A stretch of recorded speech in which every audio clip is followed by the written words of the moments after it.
Good evening, everyone. Okay, I welcome you all to the week 3 live problem session on bioinformatics algorithms and applications course. So, similarly, the session would be interactive.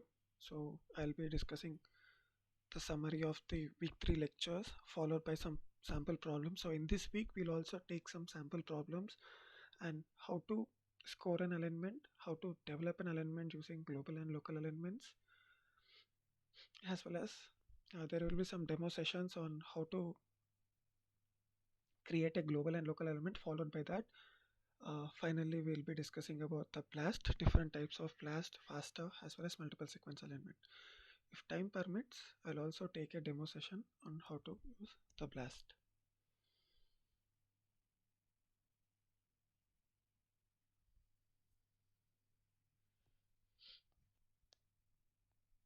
So last week we have introduced the concept called pairwise sequence alignment.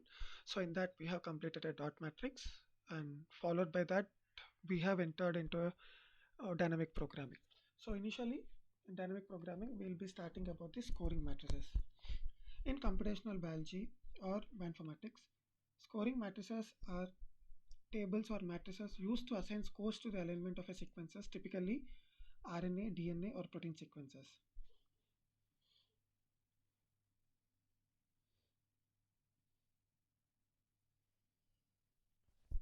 So these scoring matrices are primarily used in sequence alignment algorithms such as popularly known as Needleman-Wunsch or global alignment or Smith-Waterman or local alignment.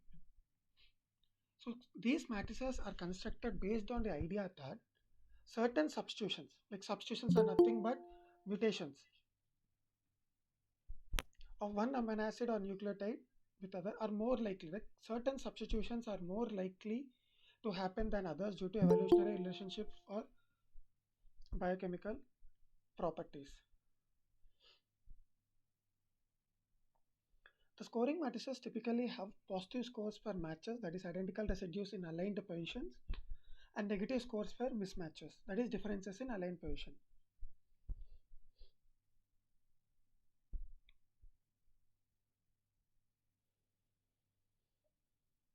So these scores or the values that scoring matrices represent are evaluate the similarity between the sequences and guide the alignment algorithms in finding the best alignment. Different matrices may have different scoring schemes based on the assumptions made during their construction and data used to derive them. Choosing appropriate scoring matrix is essential for accurate sequence alignments in bioinformatics analysis. So scoring matrices such as Blossom and PAM are constructed based on the absurd substitutions in homologous sequences. So the scores in these reflect a likelihood of one amino acid or nucleotide being substituted by another during evaluation.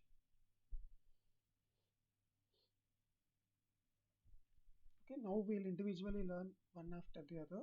So starting with the PAM, which is also known as point accepted mutation. PAM matrix stands for point accepted mutation matrix, is used to quantify the evolutionary distance between two sequences.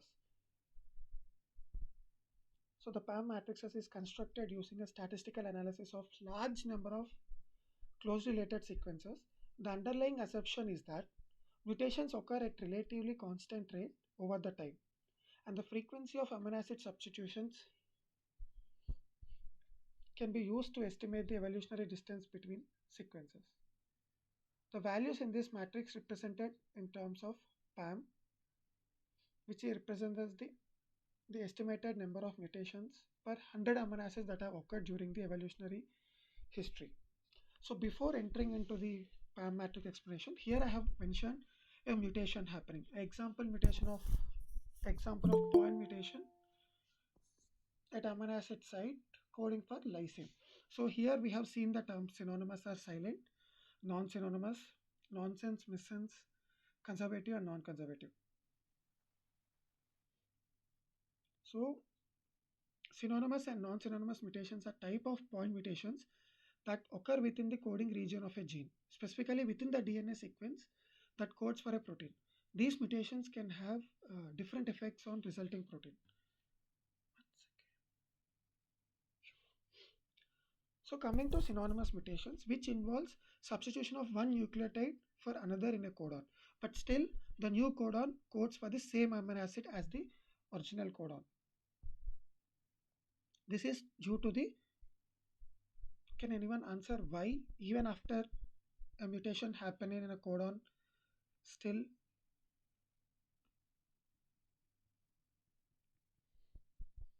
here in synonymous mutations, even if a mutation has happened, still the codon is coding for the same amino acid. What is this? Is because of codon degeneracy, like multiple codons code for the same amino acid. Synonymous mutations are often considered as silent mutations because they do not result in change to protein's primary structure or function. That is, there is no change. So they are termed as silent mutations. Still, these mutations can have effect on gene expression, mRNA stability, protein folding kinetics, as they can influence various factors such as codon usage bias, mRNA secondary structure, etc. Next, we have non-synonymous mutations and several subclass in it. So non-synonymous mutations typically involve substitution of one nucleotide for another in a codon, leading to the translation of a different amino acid. So first one under non-synonymous is a nonsense mutation. So nonsense mutation is a type of mutation that occurs in coding region of a DNA and results in a premature termination of a protein synthesis. This premature termination happens if this mutation leads to a premature stop codon, that is UAG, UGA, UAA.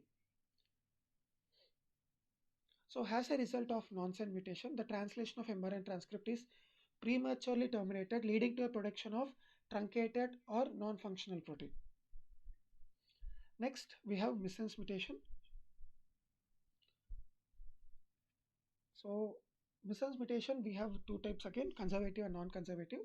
So in conservative type, in which the amino acid gets substituted, has this similar chemical properties to the original amino acid, like positive charged amino acid replacing with a other positive charged, or polar amino acid replaced with a polar, like that. In a non-conservative type of mutation, which is again a missense mutation, in which the substituted amino acid has different chemical properties from original amino acid. This is a just example of brief expression about different types of point mutations, subtypes of point mutations. So coming to the PAM matrices that we are discussing. In generally, PAM matrix is typically represented as 20 by 20 matrix for amino acid sequences, where each cell represents the score assigned to a substitution of one amino acid for another. So when we see the diagonal elements and off diagonal elements, here the off diagonal elements represents the scores for substitutions between different amino acids. The diagonal elements represents the score for amino acid not getting changed or replaced by itself.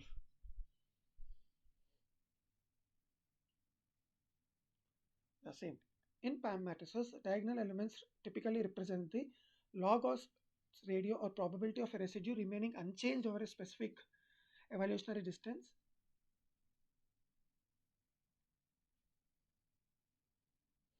It is important to note that values may vary depending upon PAM model used. There are different versions of PAM. For example, PAM 1, PAM 100 and PAM 250. So the process of constructing PAM involves steps such as collecting a set of closely related protein sequences. Like the first step is constructing a PAM matrix is to collect a set of sequences that are closely related to each other. This is typically done by identifying a set of homologs from different species or strains. Next is to align the sequences, closely related sequences,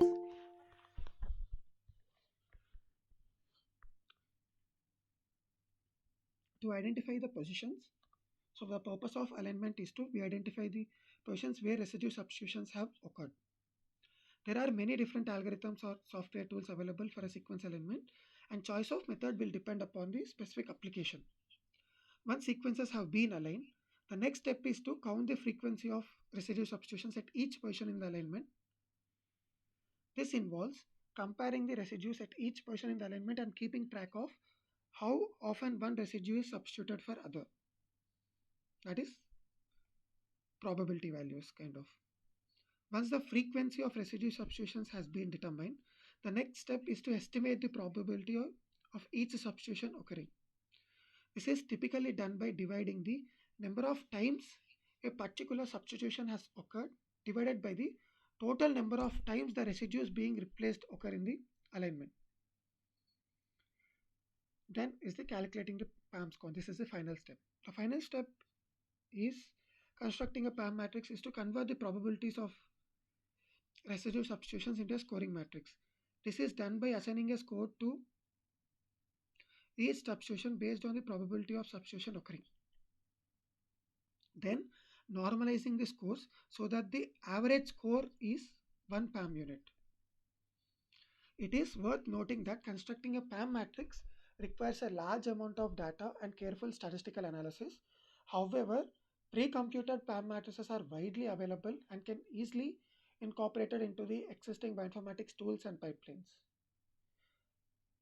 Currently, these PAM matrices are largely superseded by more accurate substitution matrices such as BLOSSOM. BLOSSOM stands for Block Substitution Matrix. Still, PAM matrices remain as a useful tool in some applications and continues to be used by some researchers. So here I have given an example scoring matrix and an alignment. So using the scoring matrix, try to score the alignment given.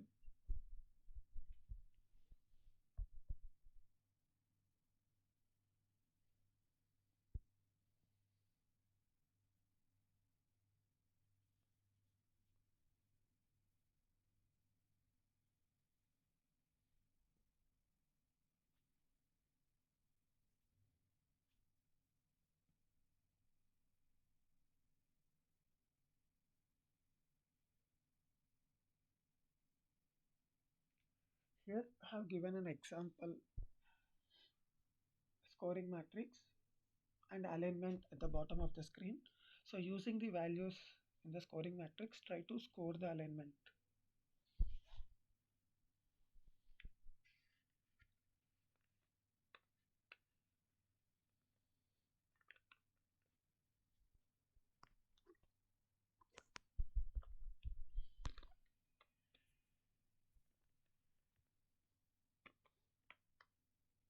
Is the matrix visible to everyone or it's small?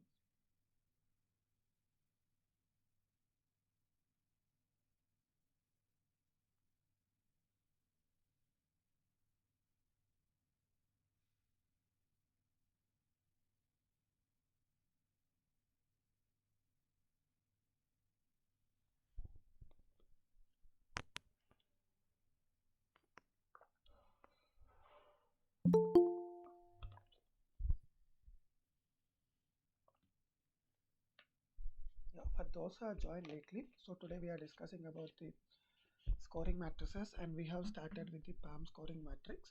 So here I have given example scoring matrix and alignment. Using the values in the scoring matrix, try to score the alignment given.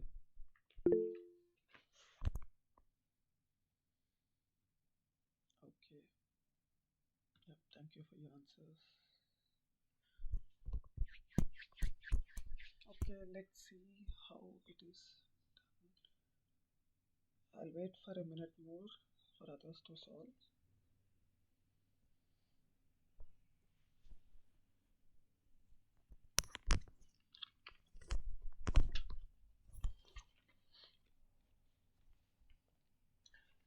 This is a half matrix represented, so there will be a symmetry to this matrix. So other side of the matrix also will look similar like this.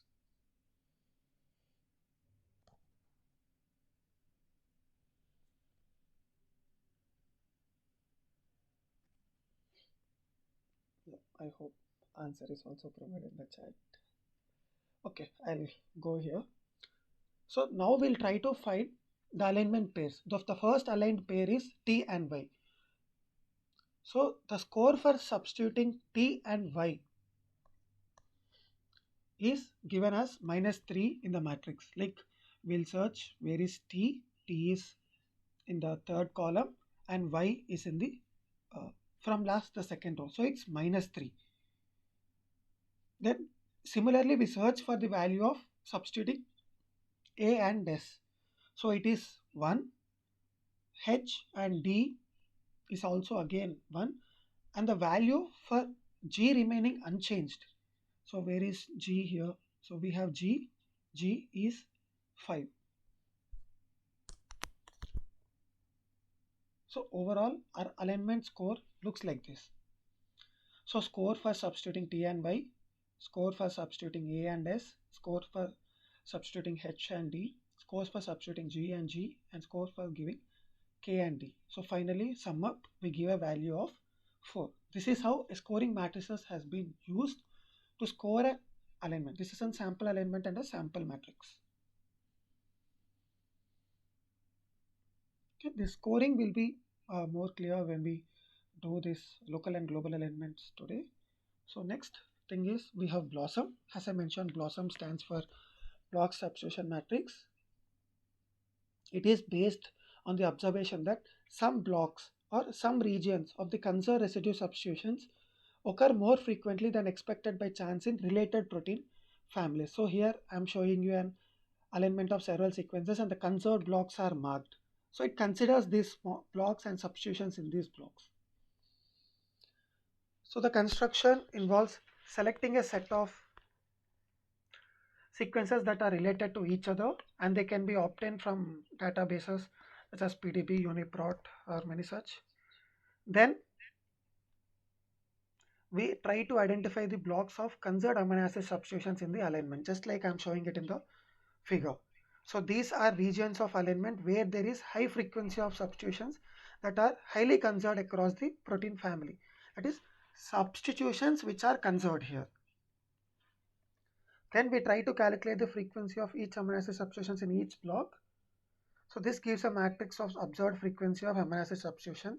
Then we normalize the frequencies and calculates log odds ratio just like we did in PAM matrices.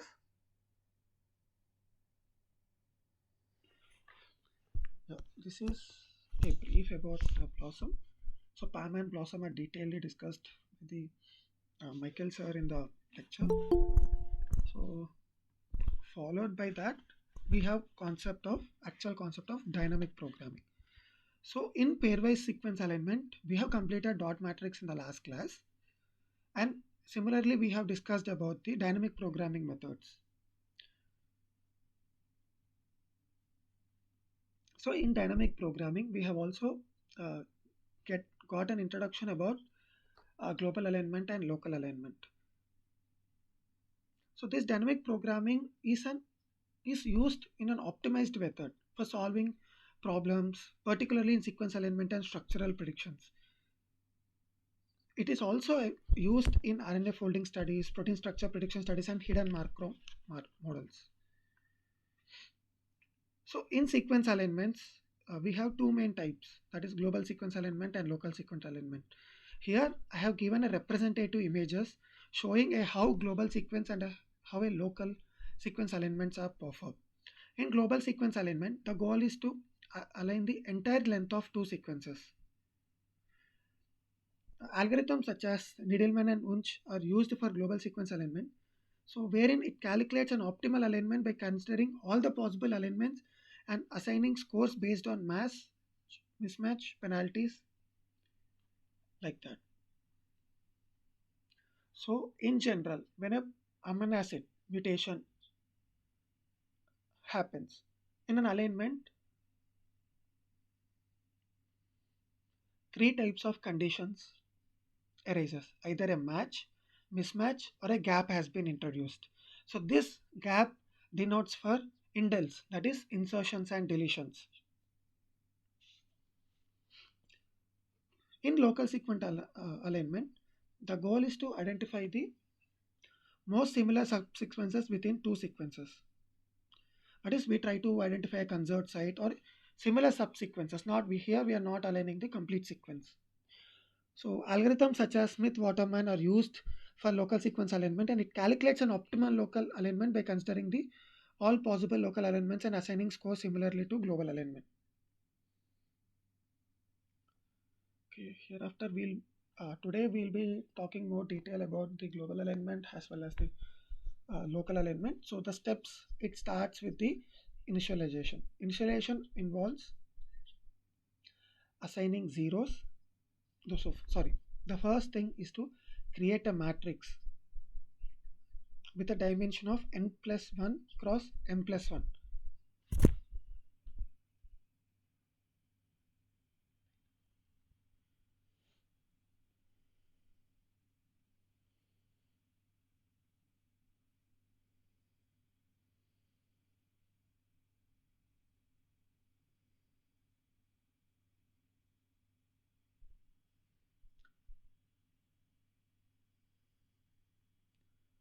Okay, I am repeating again. So dynamic programming is generally an optimized way of solving problems.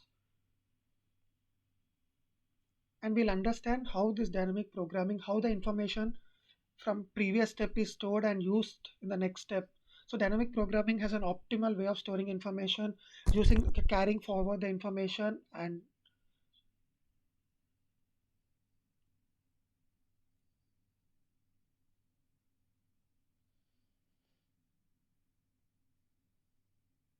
really dynamic programming refers to a way of solving how we do.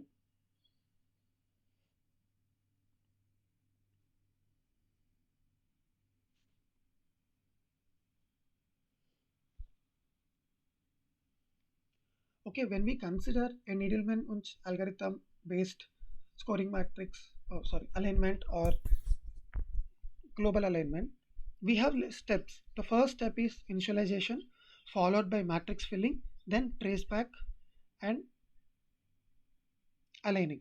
So whenever I tell a matrix, remember this two-dimensional matrix here, what I'm showing on the top. So the first step is to we create a matrix which is of size n plus 1 cross m plus n. So it has one extra row and column because we need to try it. We will try to align with the gaps. So here n and m will be the length of the two sequences. So here we try to build a matrix. So here I'm trying to align two sequences of length 3 and length 4. But here I have 5 rows, 5 rows and 4 columns, which is one more. This is because we try to align them with the gaps as well. For that purpose, we take one extra. Then the first step in initialization is the first row and the first column of the matrix. We try to score them with the gap penalties. How to score with the gap penalties is given here. The score is given as previous score minus d. So the previous score we started initialization with 0 here. Previously the first step is the cell of 0, 0 will be 0 here. Then we try to align the sequences with the gap. So we try to adjust them with the gap penalties. So here the gap penalty is -2. So 0 minus 2 is -2. So next cell has become -2. Next -2 and -2 is -4. Then -6. This is how we initialize with the gap penalties.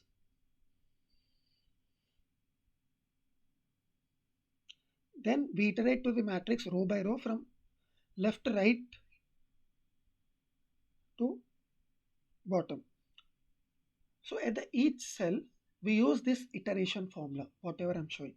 So this iteration formula is a maximum score from 3 formulas. So one is from gap inserted from the horizontal sequence, one from the vertical sequence, and then we come to the condition of match and mismatch. I think it will be clear if I show here. So this initialization I made. So initially I set up a cell of 0, 0 with 0. First cell with 0. Then I added gap penalties. Since I'm first cell I'm aligning with the gap. Then we try to update them. So here how we update.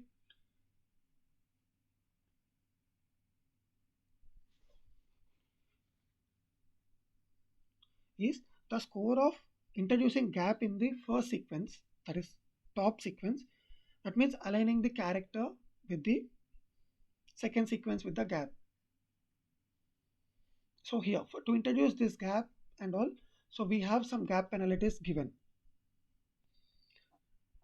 So horizontally and vertically, we add gap penalties, and when we move diagonally, we check for the match or mismatch. For example, in the first cell, it is filled with 0. Then we have a condition of match here.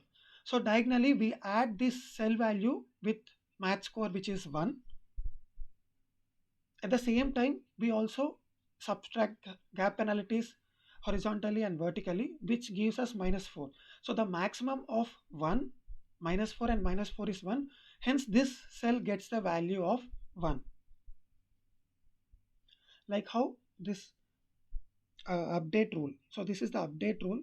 F of ij equals to max of f of I minus 1 comma j minus d to insert gap in top sequence.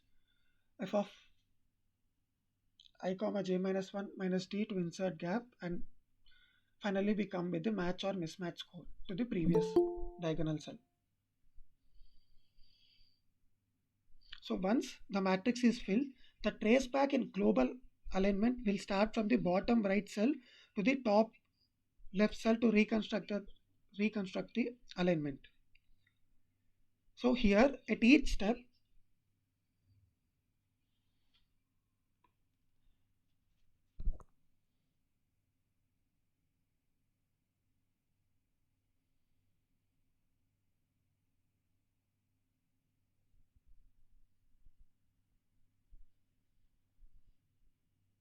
yes, Ashwin, is there any question you want to ask?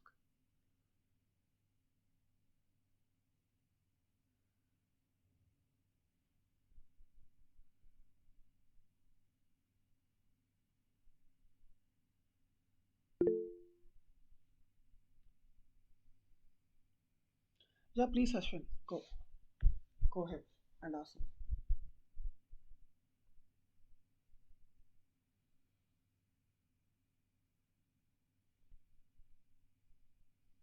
Yeah, you can unmute yourself and ask Ashwin.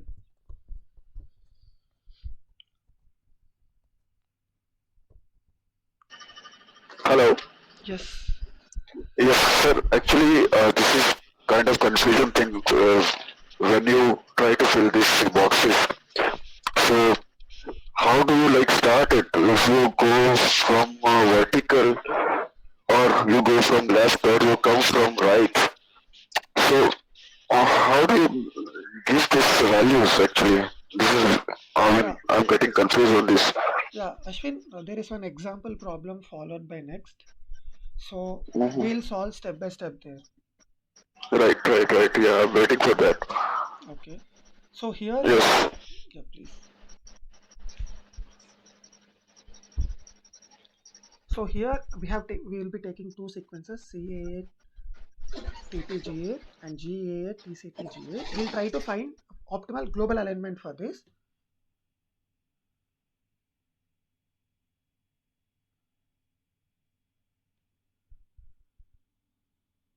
So this is how I made a matrix filling here. So I completed this matrix initialization step. So I have taken one sequence on top of this matrix, other on side of this matrix. Then initially I started filling the first cell with 0, left top. I started filling with 0. Then along the row axis. So row axis is what you can see my cursor moving there. I started giving gap penalties to all. So here the gap penalty is -3. So 0 plus -3 is -3. Then -3 plus -3 is -6. So like that I completed the first row. Then similarly I did same for the first column. This is the initialization step.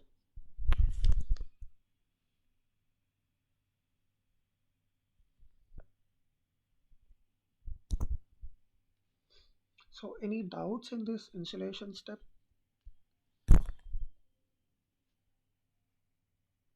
So the first step is make the first cell to 0, then along the row axis, first row along the row axis and first column we make them adding gap penalties, so we get to this kind of a semi matrix here.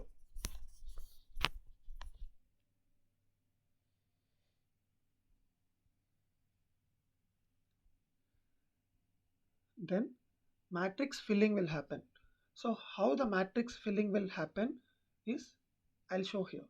So in the small box I have selected cell of 4 and 2. So when we are moving horizontally or vertically, we try to take the gap penalties. Then when we are moving diagonally, we take match or mismatch score. So with this cell, we'll try to find out how the cell value of S42 is calculated. Just give me, I'll open my Jamboard here.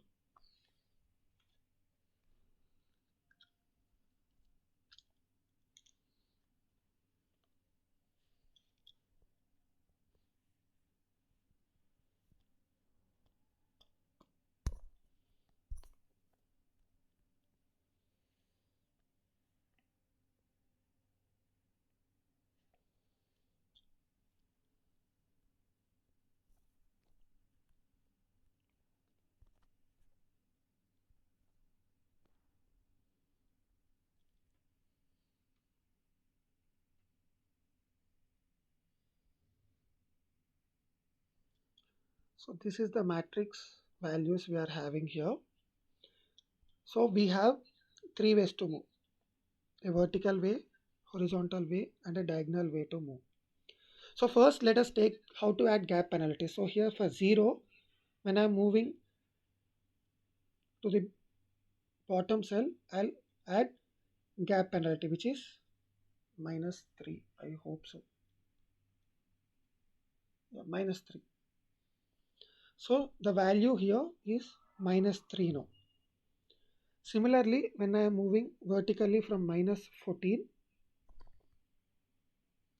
again I'll add -3. So one more value here is -17. Then when I'm moving from -11 diagonally towards this side, I'll check whether the condition is match or a mismatch. So here on column side I have T, and on row side I have A, so which is a mismatch. So the mismatch score is given as -5. So here I have -16. Of these three values, what we have got, we'll take the maximum value to fill the cell. So the maximum value of this is -3.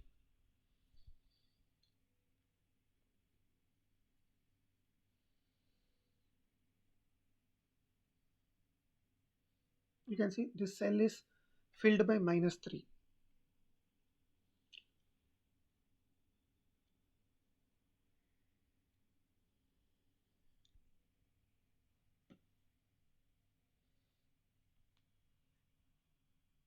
Thank you for your answers here.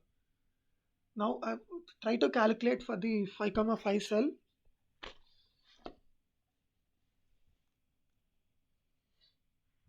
Okay, thank you for your answers. I'll wait some more time.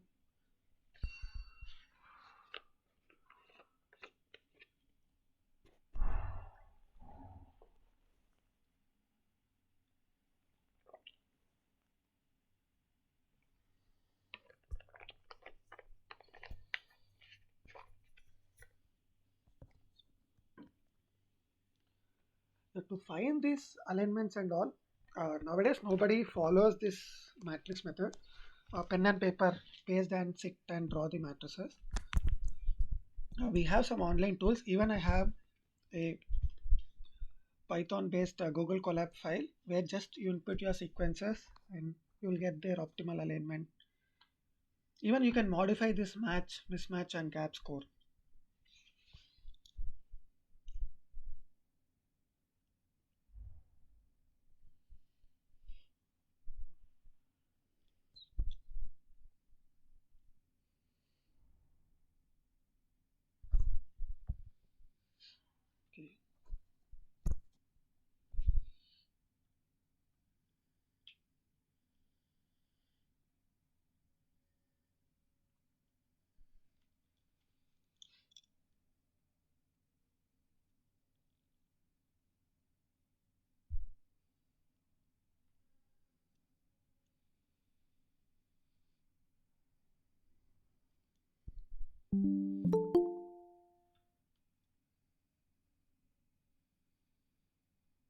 Okay, so we'll move on solving this. So the neighbors of this cell has value of 16, 19 and 16, and this is a mismatch condition. It is given T on column side and C on row side. So first let's start with the gap penalty. So the gap penalty is -3 here again and -3 here again. So we have 13 from here and one more 13 from here. Then we have a condition of mismatch. So the mismatch score is -5. So 19 minus 5 is 14. So the maximum of these three is 14.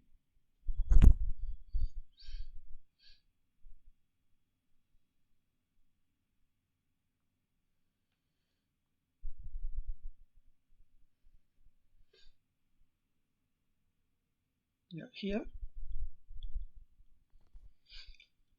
And here there is a concept called optimal score. The optimal score of the alignment can be directly find out from the matrix itself, that is 27. So the optimal score of obtained by aligning these two sequences is 27.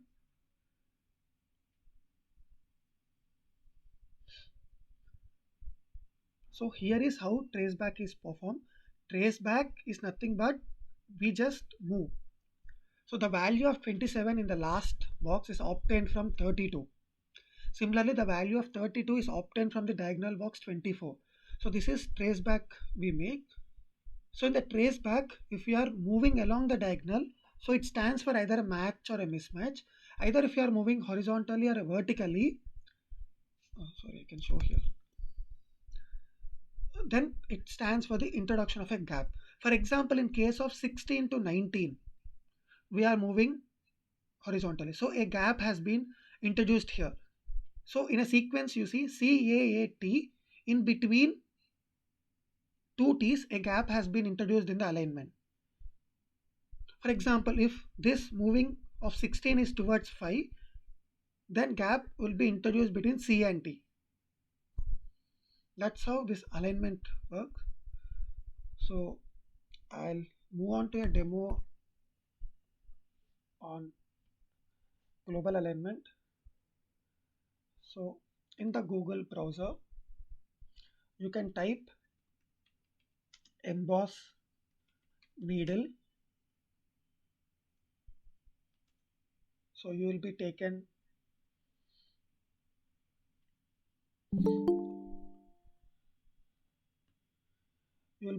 to a EMBL EBI page of emboss needle, the third link which I am highlighting here. So emboss needle stands for emboss Needleman and Wunsch algorithm. So when you open here, this is how it looks. Emboss needle pairwise sequence alignment method. So here it is given emboss needle reads two input sequences and writes their optimal global alignment to a file. And here we can even give protein and DNA sequences as input. So first sequence you give here and second sequence you give it in the second box provided. So for now I'm using their example just to fill. So here first example is human hemoglobin subunit alpha. The second example is mouse hemoglobin. Even there is an option to upload files, FASTA file sequences. You can also write. So I'll write nptel demo class global method. Then I'll submit. So it will take little time for the job to get finished.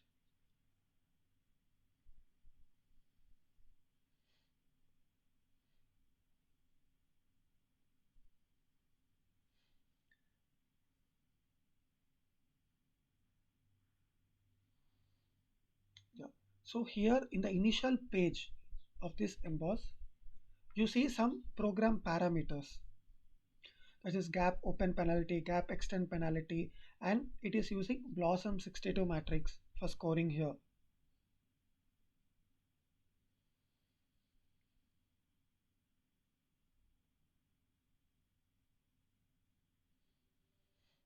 Similarly, it also gives about the identity and similarity and number of gaps used in this alignment, followed by the complete sequence alignment. Here, the problem with the online emboss is you can't visualize the matrix. If you want to really visualize the matrix, how the sequence alignment happen, what are the values here. So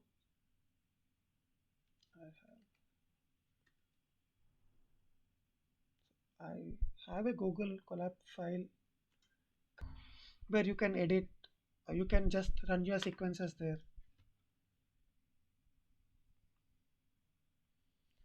So next, I'll start with the Smith-Waterman algorithm. I'll give Google Colab demonstrations for the both similarly at the same time.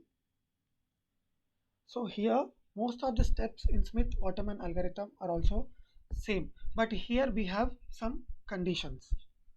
So those conditions that differ from the global alignment are we we won't see any negative values in a Smith-Waterman algorithm. If we see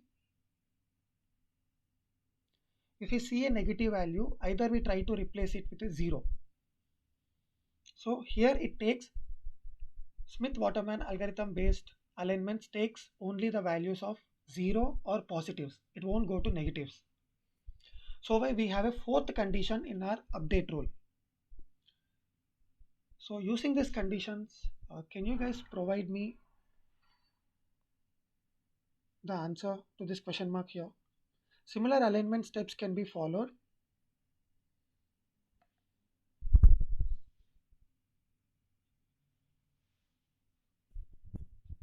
Yeah, Google Colab files will be provided.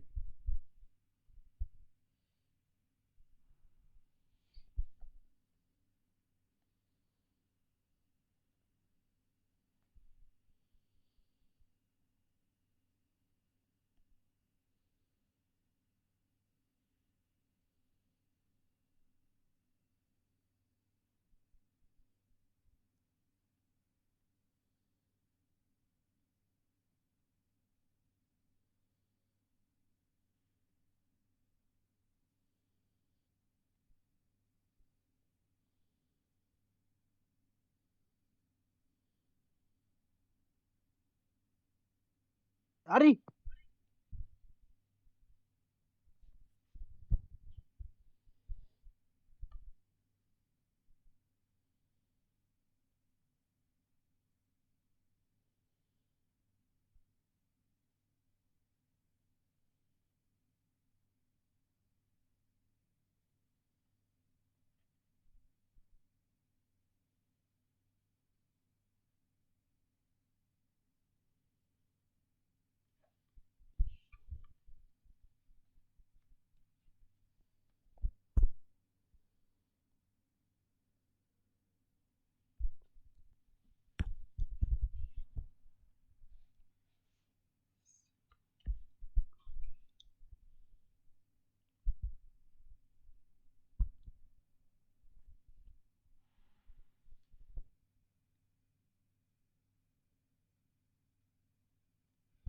Okay, let's start on to solving this. Jamboard. Yeah, here, so it is given. Similarly, we start with the gap penalties. So it is -3 this side, -3 this side. So we have value of 0, 7. Since it is a mismatch condition, how I am telling a mismatch? So when we see A is aligned with T, so it's a mismatch. So mismatch conditions we have -5, so 0. The maximum of this is 7.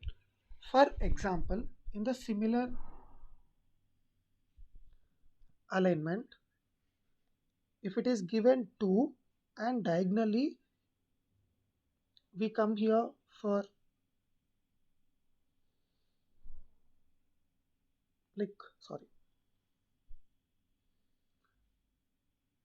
So how we take is if three of our alignment scores are -2, -1 like that, then we add 0 and it is taken as maximum of 0.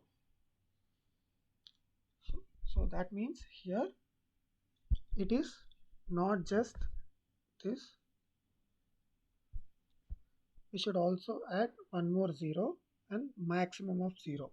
It is how a local alignment is constructed.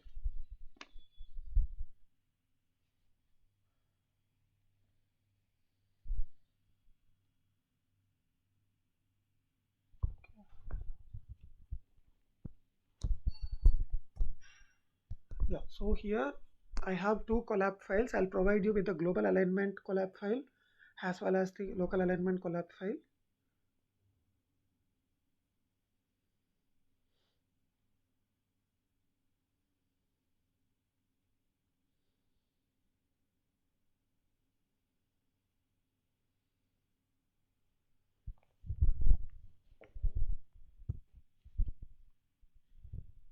So first, this is the part of Python code which follows the similar steps. Similarly, see, I'm initializing the scoring matrix, then I'm initializing the traceback, then I'm initializing the first row column of the matrix,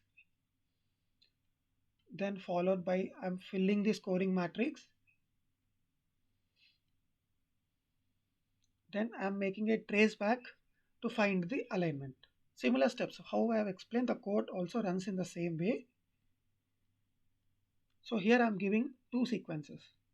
What we have used for example and similar match score, mismatch score and gap penalty. So let's run them and see. So this play button which you see in front, white color play button, is used to run these codes. So if you just click, this particular cell will run.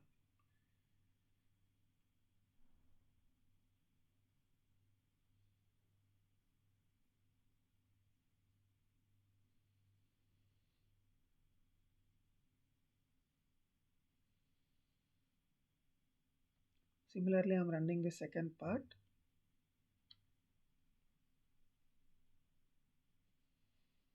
See here, okay, this matrix is kind of space distorted, but you can see the arrangement of numbers how they are.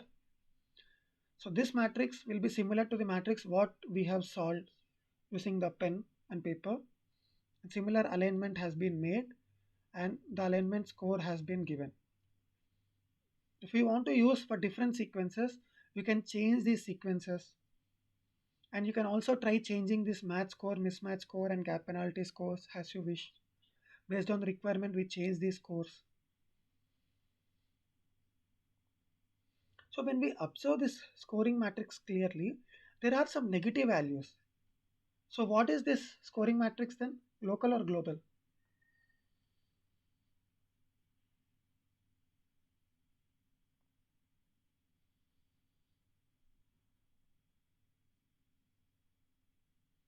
Yeah, like it's global.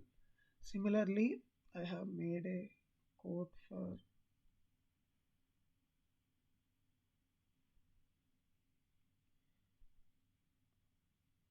local as well.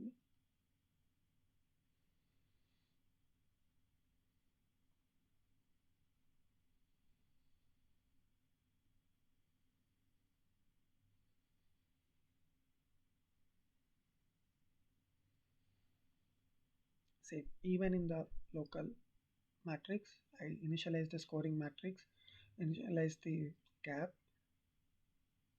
then I started filling the scoring matrix. But here I have given a condition of max score 0 to add because we have a fourth condition in this local alignments. Then similarly we have a score matrix printing and then the trace back. Okay, let's see how this score matrix is printed. So I have used similar examples what we are solving. So in this scoring matrix, there is no 0 present. There is no negative values present. Either 0 or only positive values. And the optimal alignment score for this is 37.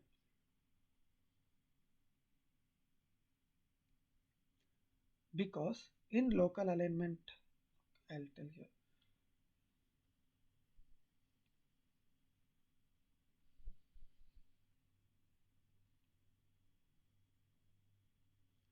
In local alignment matrix, the traceback will start from the cell having the maximum value. So out of all these cells, 37 is the highest value. So the traceback will start from here, not from 32, just like in global alignment.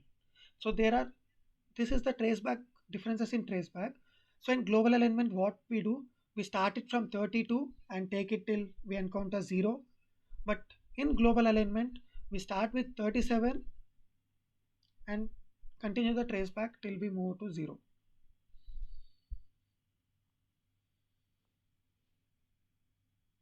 This is the local alignment and global alignment. That, so next thing is we have blast. See, even I have given a, a demo for embossed water. Similarly, how embossed needle is there, we have embossed water also. What for need Smith Waterman. So you type emboss water, then you see EMBL EBI link for embossed water. So it is given a one line description here. Embossed water uses Smith Waterman algorithm to calculate the local alignment of two sequences. Similarly, I'll be using examples what they have given.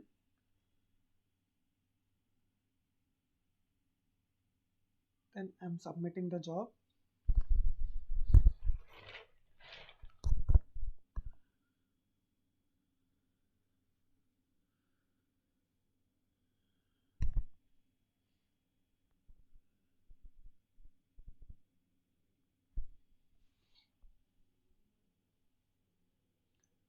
Based on the length of the sequences that we align, the time taken to get the result. So here now we can see the program has changed to water, that is Smith Waterman algorithm. Similarly, an alignment has been given. So these are the simple ways to get an optimal global and local alignments.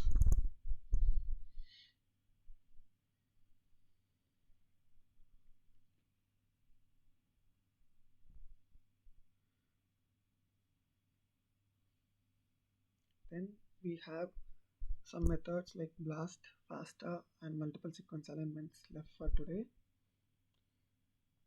So as we all know, BLAST, which is a basic local alignment search tool, is widely used for comparing biological sequences and also used to search for similarities between a query sequence and a sequence in a database. BLAST uses a heuristic word method for a fast pairwise sequence alignment. So this method involves breaking the sequences into smaller fragments and comparing them to quickly identify the potential regions of similarity. We have different versions of BLAST based on the specific types of sequences, like based on specific type of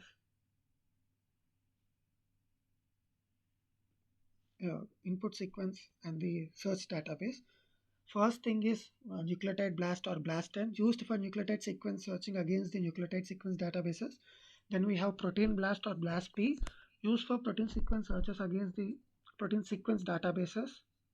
Then we have BLASTX and TBLAST10. So BLASTX is used for translating nucleotide sequences in all 6 reading frames and searching against the protein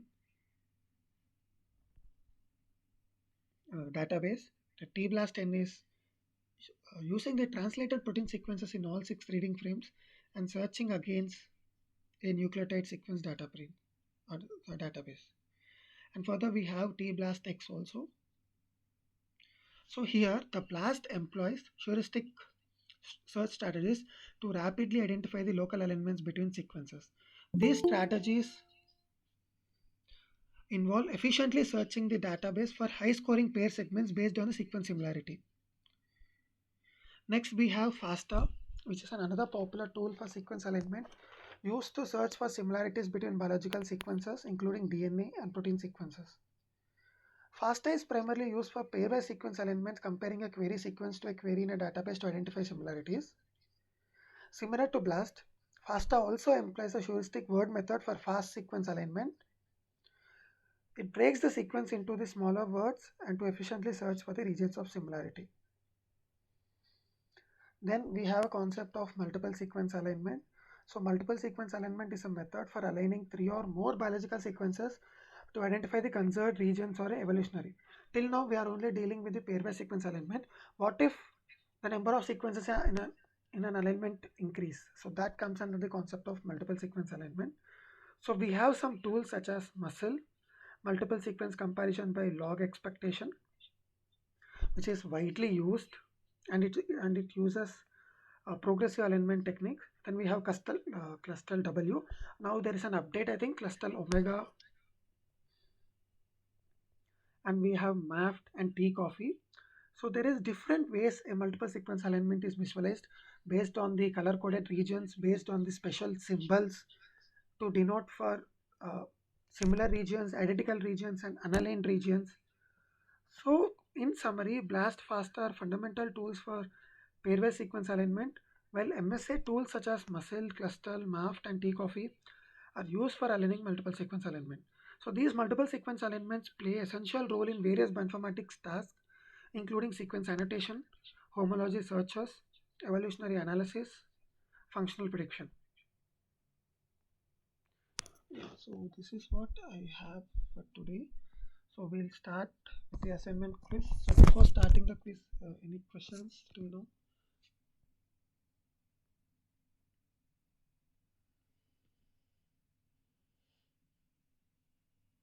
So the concept clarity on this global and local alignments will come when you practice on your own. So take small examples and build your own matrix and alignment. Then compare your whether your answer is correct, your matrix is right or wrong using the Google Collapse file that I have provided.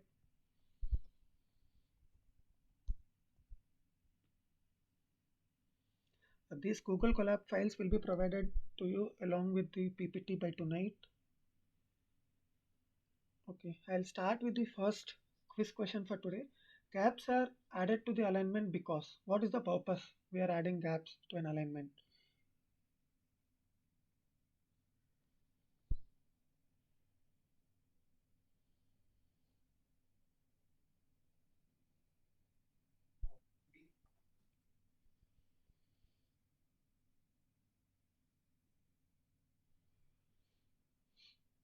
So what is the purpose of introducing a concept called gaps in alignment?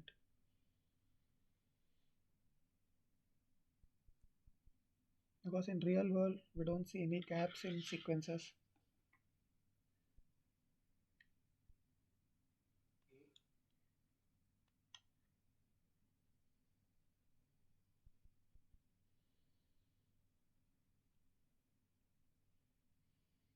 And also parallelly to this question, I wanted to ask, what does this gaps represent? So if I'm adding a gap in a sequence alignment, what do they typically represent?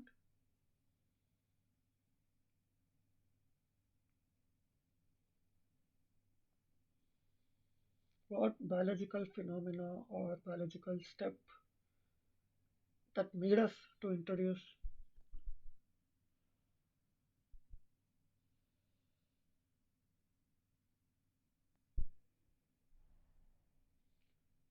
Yes, gaps in general denote for insertions and deletions.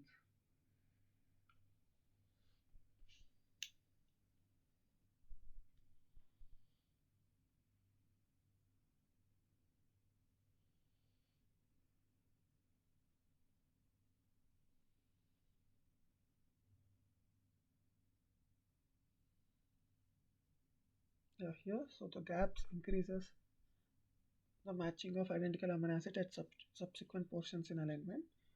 So the gaps are introduced because they allow for better alignment accuracy and also reflect evolutionary relationships and also facilitated us to uh, have an accurate functional prediction and also an experimental design. As I mentioned, the gaps denote insertions and deletions. Shortly we call them as indels. So next one. So this is kind of a different question. I have given some words which are having some missing letters. So these words involves the different steps of a dynamic programming process. Either it could be a local alignment process or a global alignment process. So try to answer, like fill those missing letters.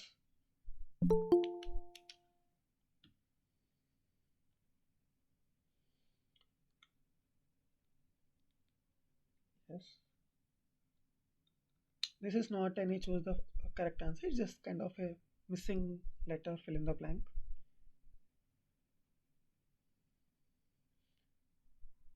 So the answers here will be the steps corresponding to the dynamic programming, either global alignment or local alignment.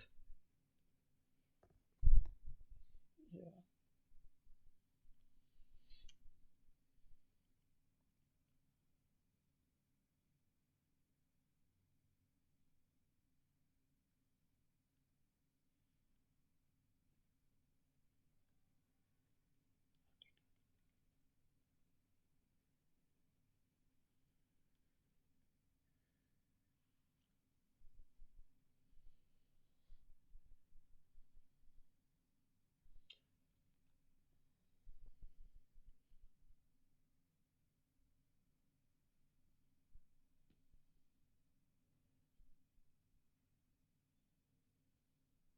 So I'll make a minute more for other answers.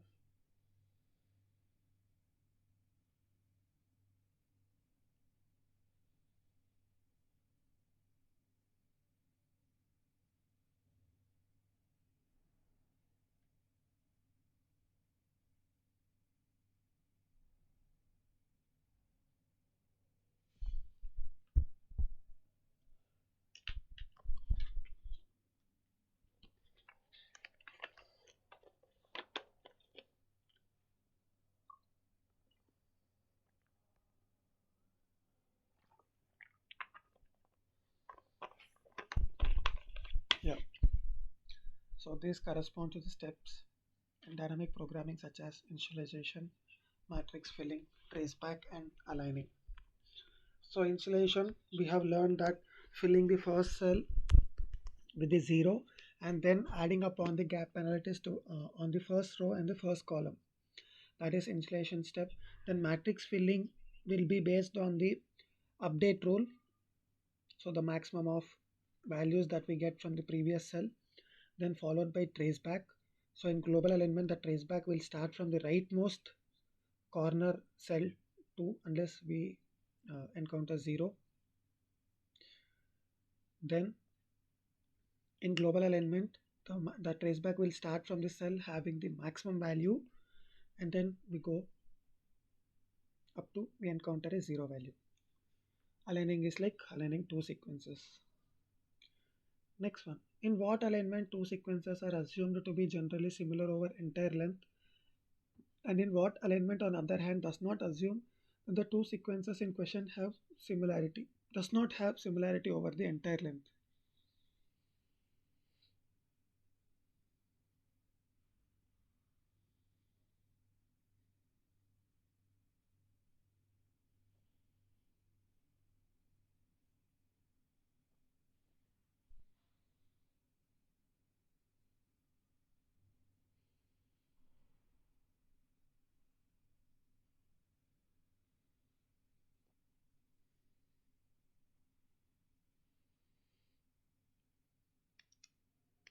Yeah, this concept we have discussed in the last class as well as today's class. So in what alignment two sequences are assumed to be generally similar over the entire length, and what alignment does not assume the two sequences in question have no similarity over the entire length.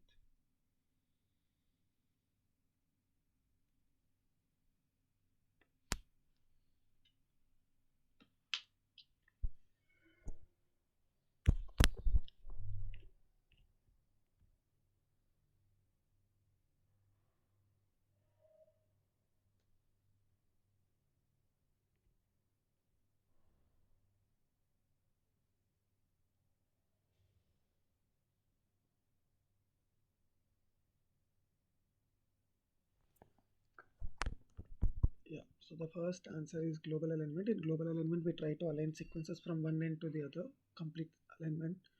And in local alignment, we try to find the regions of similarities, local regions of similarities. Then, which of the following answers does not describe a local alignment algorithm?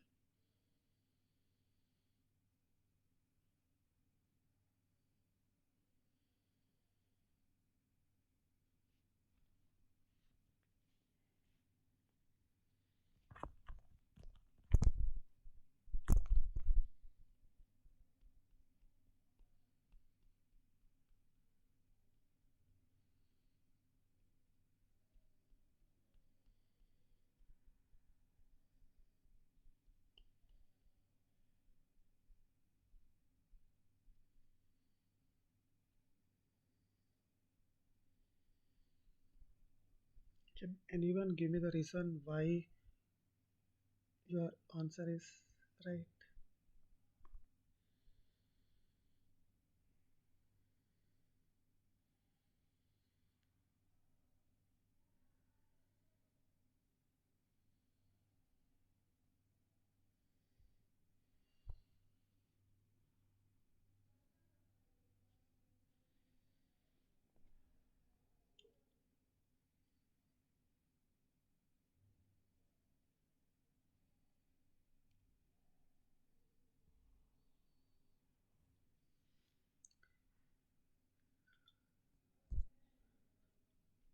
Yeah, so in negative alignment, the score cannot be negative because we add a fourth condition of 0. So maximum of 3 scores obtained from the matrix update rule along with the 0. So even if the score is 0, since we score is negative, since we have 0, the 0 will be given. Similarly, what if I change the question? Which of the following is not describe global alignment? Now I am changing the question. Which of the following does not describe local alignment algorithm?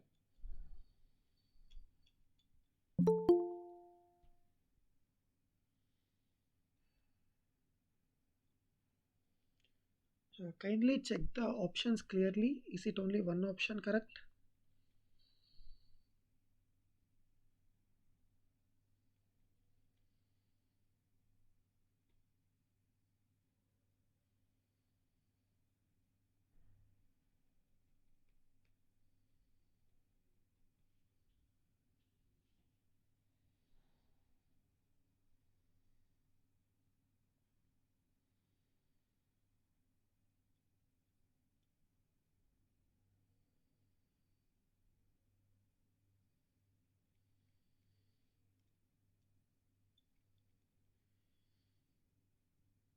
Yeah, yes.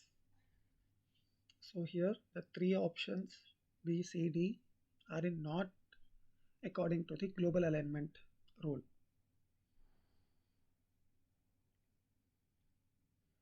Now I have one more. The quality and time for database searching depends on.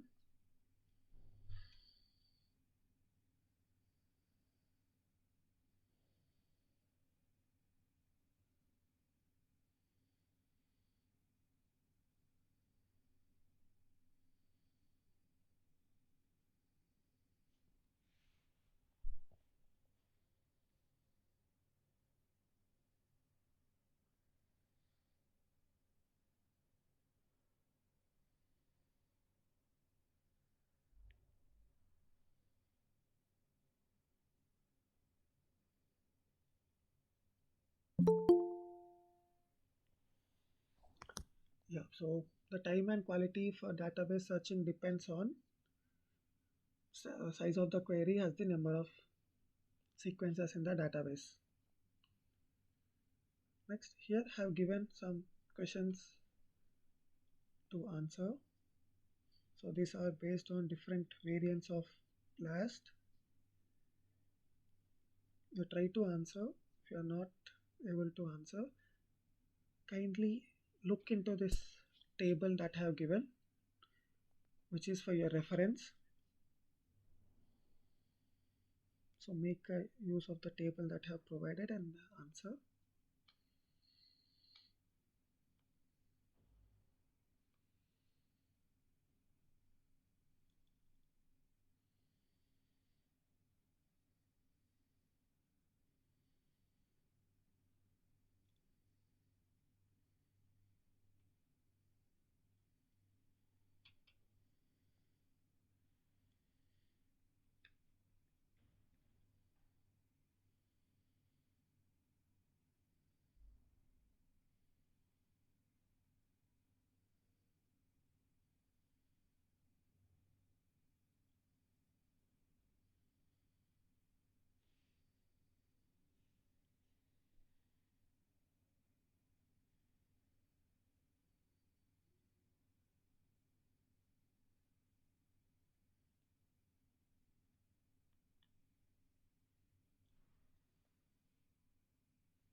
Yeah, okay. The first one is blast speed. It's a pretty straight question. So what about the second one? So you have a DNA sequence and you wish to search for other DNA sequence to find one that encodes the same protein or a similar protein.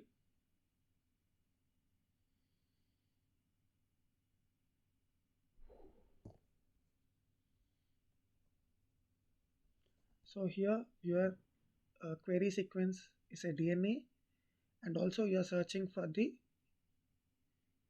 DNA. But here the both are the one which encodes to the similar protein. So here we have a concept of translated. So the query sequence is DNA, which is translated, and also database is a translated DNA database. So it's tBlastX,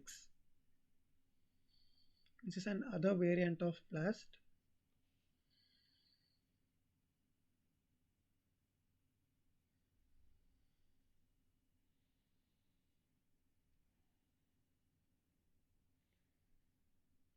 So you have a DNA and you wish to find the okay, yeah. So you wish to find the other DNA sequences that look like it. So your query sequence is DNA and your database is also DNA. So it stands for nucleotide blast or blastin. Then you have a protein sequence and you wish to search DNA databases to find the gene that encodes it.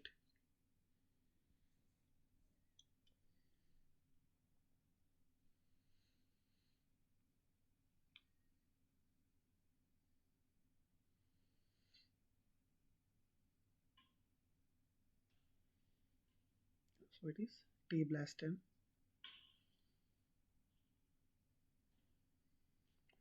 Yeah, so here I have a question based on BLAST and FASTA. So BLAST uses what to find matching words, whereas FASTA identifies identical matching words using.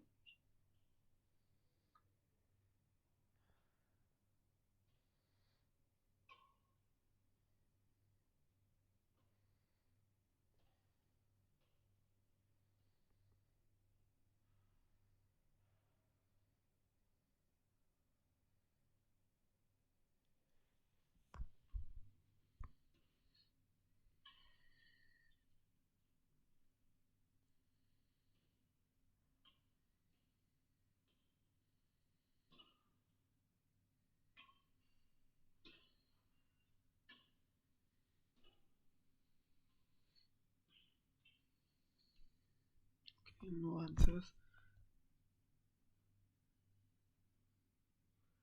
So BLAST uses a substitution matrix and FASTA uses a hashing procedure.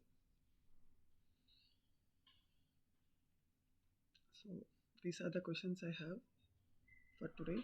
So if you have any doubts, please kindly ask me.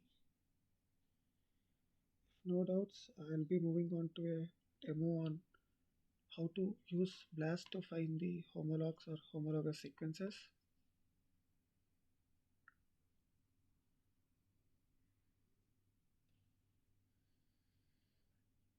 Yes, please. For a given oligopeptide, Huh. uh, when we talk about hydrophobicity, what is meant by average hydrophobicity and total hydrophobicity? Yeah, so this concept comes hydrophobicity. So each residue assigned a particular hydrophobic value. Uh, So the total hydrophobicity will be sum of the hydrophobic values the protein holds. so when we say average means we have to divide by all Yeah, the number of amino yeah. acids. So this concept comes when we are calculating the structural features or surrounding hydrophobicity of a particular, or when we the most studies which encounter in membrane proteins, we try to check the average hydrophobicity on the surface. Like okay, average hydrophobicity in the N-terminal regions and all. So those studies are performed. Average means divided by the number of amino acid residues. Okay, okay. So given a peptide, you find out all the hydrophobicity, add them, then divide by the number of amino acids. Yeah, and Alright. Okay. we Thank have you. we have a lot of scales like Kyle scale and some other many scales available. That means a particular average values for each amino acid given, predetermined values. Oh, okay. I got it. Thank you.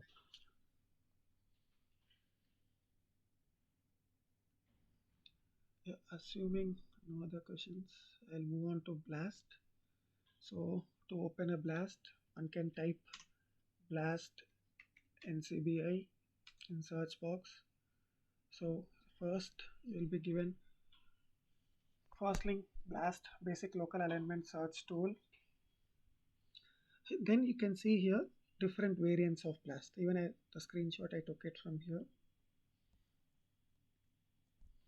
So we can select. Okay, for now I'm selecting the protein BLAST. So which is protein sequence given to a protein sequence. Even we can hover between the different BLAST version using the top box here. I'll zoom it to show. So here you can click on it to go to BLAST N or BLAST P.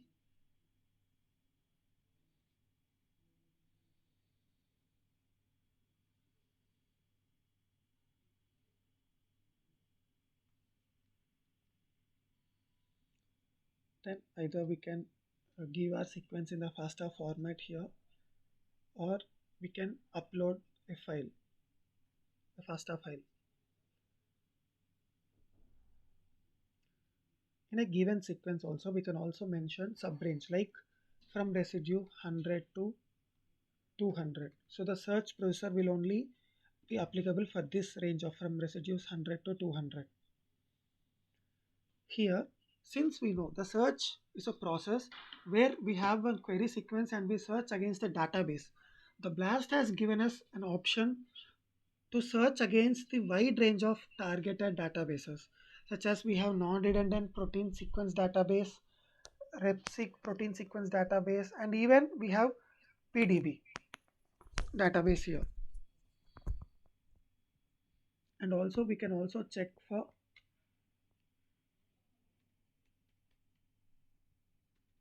organism here. So even particular proteins from these organisms we can search. So now if I select Homo sapiens, so all the Homo sapien sequences in non-redundant protein sequence databases will only be used against the search query.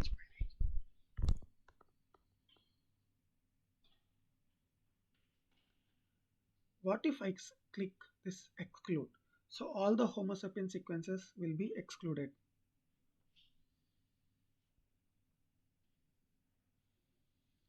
Then here we have different versions of the BLAST. So these other versions of the BLAST we'll be encountering when we complete our phylogeny thing. Then we can pick BLAST search. So this gives a list. Okay, I didn't give any input.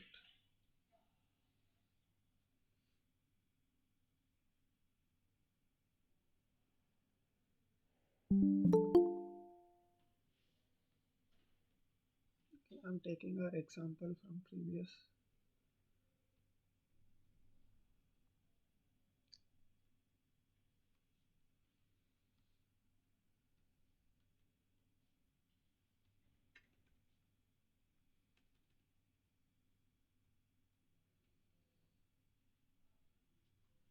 So the BLAST results will take some time to come.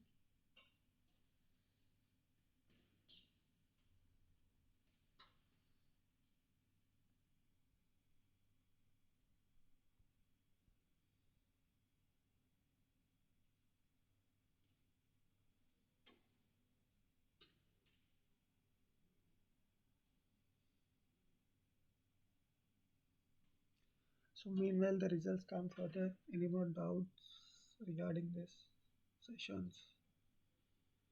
Everybody could access the files, right?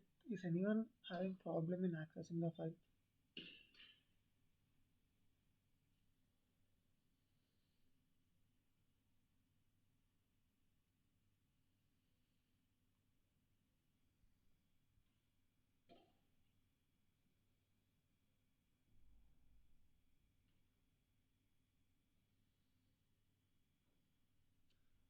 the slides, the collab file, previously I shared one collab file, the writing file, and the PPT file.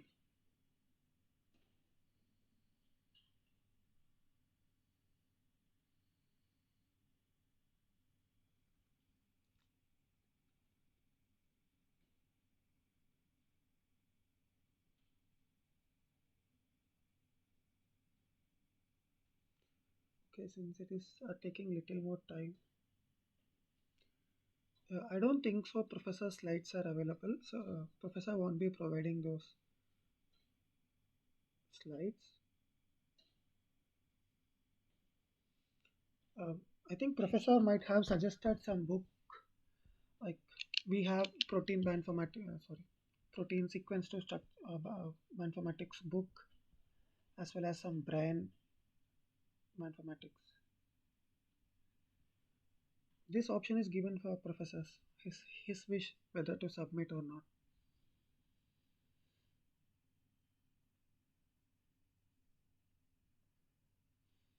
There is a textbook from Michael sir itself. You can refer to that textbook as well.